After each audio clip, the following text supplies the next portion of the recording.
Assalamualaikum warahmatullahi wabarakatuh. Selamat pagi teman-teman hari ini.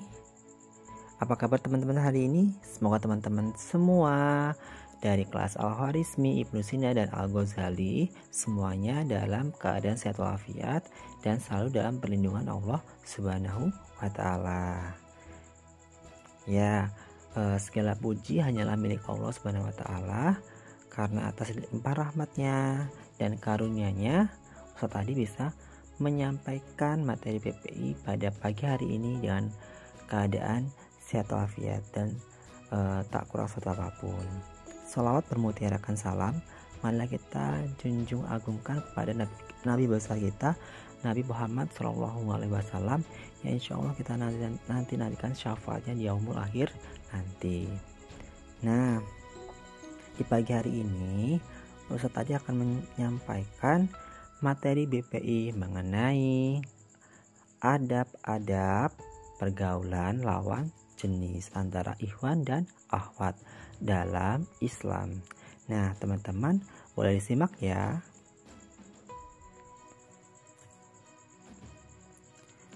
Tujuh adab bergaul dengan lawan jenis. Dalam Islam, interaksi antara laki-laki dan wanita memiliki cara khusus yang harus dipatuhi.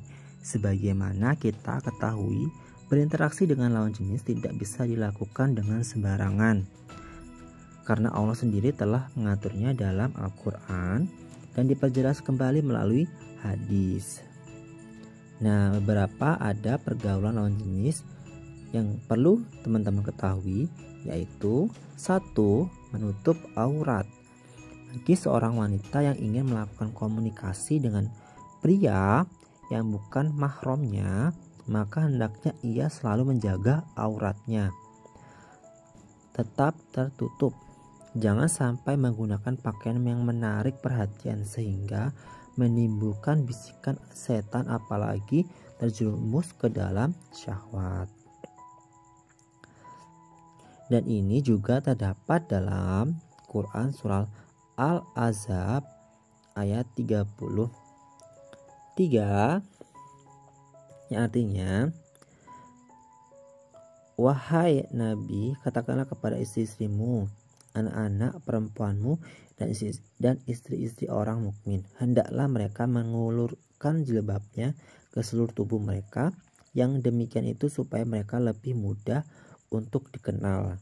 Karena itu mereka tidak diganggu dan Allah maha pengampun lagi maha penyayang. Lalu yang kedua, dilarang berduaan.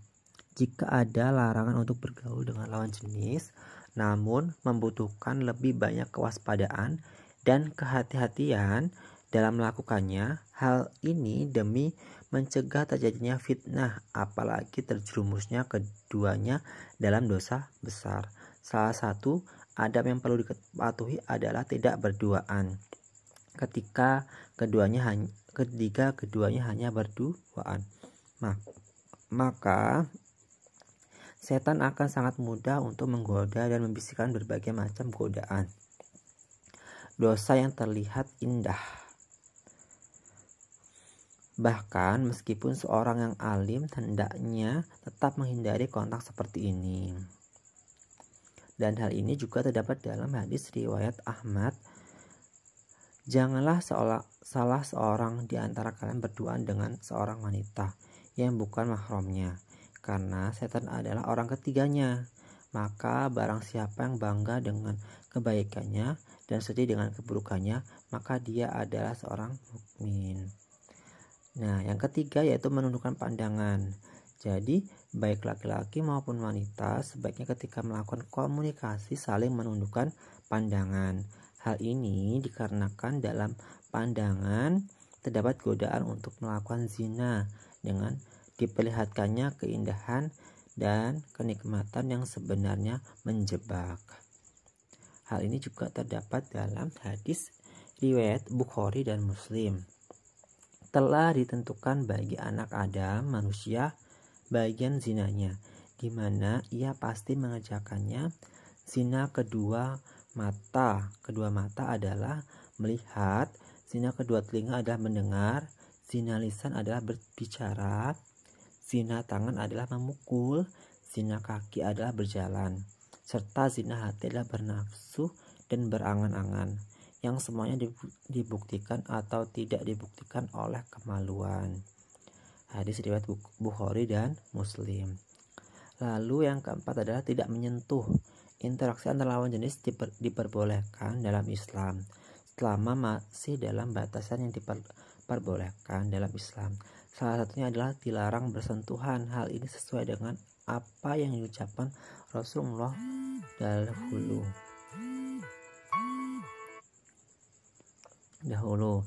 Rasulullah SAW bersabda, ditusuknya kepala seseorang dengan pasak dari besi sesungguh lebih baik baginya daripada menyentuh wanita bukan mahramnya.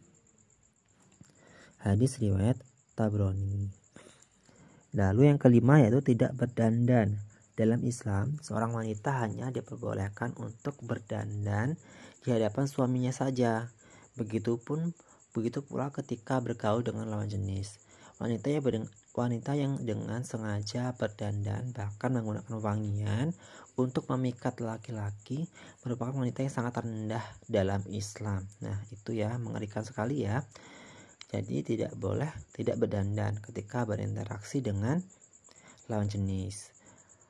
Lalu Rasulullah SAW bersabda, seorang perempuan yang mengenakan wewangian lalu melalui sekumpulan lelaki agar mereka mencium bau harum yang dia pakai, maka perempuan tersebut adalah seorang pelacur. Nauzubillah min dzalik ya. Lalu yang keenam yaitu menjaga batas intensitas komunikasi. Ingatlah bahwa bergaul dengan lawan jenis memiliki banyak resiko, terutama fitnah dan zina. Maka dari itu jagalah agar tidak terlalu sering melakukan komunikasi dengan lawan jenis, agar tidak terjadi hal yang membuat kita terjerumus dalam dosa. Terlalu berlebihan dalam komunikasi dapat menyebabkan kesalahpahaman hingga menimbulkan fitnah. Nah, Rasulullah pernah memberikan peringatan kepada kita semua. Tidaklah aku tinggalkan sepeninggalanku fitnah ujian yang lebih berbahaya bagi kaum laki-laki daripada fitnah wanita. Hadis riwayat Bukhari dan Muslim. Lalu yang ketujuh, tidak bercampur baur. Maksudnya apa? Adab dalam bergaul dengan lawan jenis yang lain adalah tidak bercampur baur. Hendaknya kita memisahkan diri dari lawan jenis ketika melakukan komunikasi, sebagaimana yang dilakukan para sahabat ketika bertanya pada istri-istri Rasulullah. Allah Subhanahu wa ta'ala berfirman, apabila kamu meminta sesuatu keperluan kepada mereka, istri-istri Nabi, maka mintalah dari belakang tabir. Cara yang demikian itu lebih suci bagi hatimu dan hati mereka. Al-Ahzab ayat 53. Nah, itu tadi ya 7 adab yang teman-teman perlu ketahui mengenai ada bergaul dengan lawan jenis antara laki-laki dengan perempuan. Semoga teman-teman bisa memahaminya, bisa mengaplikasikannya dalam kehidupan sehari-hari. Dan teman-teman, setelah ini ada kuis BPI, ada 5 soal. Nanti Ustadz Adi akan sharekan soalnya. Jadi teman-teman boleh dikerjakan dan dilaporkan kepada Ustadz atau Ustazah di kelas masing-masing. Ya, cukup sekian mengenai materi BPI pada hari ini. Ustadz mohon maaf apabila ada salah kata. Kepada Allah Ustadz mohon ampun. Ustadz akhiri. Wassalamualaikum warahmatullahi wabarakatuh.